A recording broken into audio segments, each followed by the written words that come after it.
সূরা মুলক আল্লাহর সামনে দাঁড়িয়ে যাবে, দুই হাতটাকে ধরে জোরে বলেন সুবহানাল্লাহ।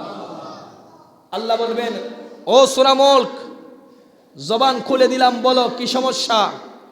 আল্লাহ, পৃথিবীর জমিনের সবাইকে জাহান্নামে দেন।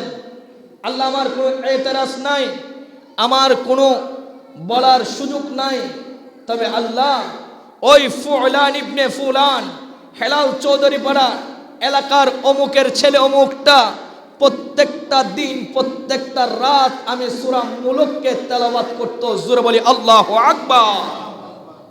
আল্লাহ ওই আল্লাহর বান্দাকে জান্নাতে যতক্ষণ দিবেন না ততক্ষণ আমি সূরা মুলক দরজা ছাড়ব না। হাদিসের মধ্যে আসছে, ওই সূরা মুলক আল্লাহর সাথে কতক্ষণ ডিবেট করবে, কতক্ষণ আলোচনা করবে, হাত্তা আদখালাহুল জান্নাহ, যতক্ষণ পর্যন্ত ওই বান্দাকে সুপারিশ করে জান্নাতে নিতে পারবে না ততক্ষণ পর্যন্ত সূরা মুলক আপনার জন্য আল্লাহর দরবারে সুপারিশ করবে। জোরে বলি সুবহানাল্লাহ।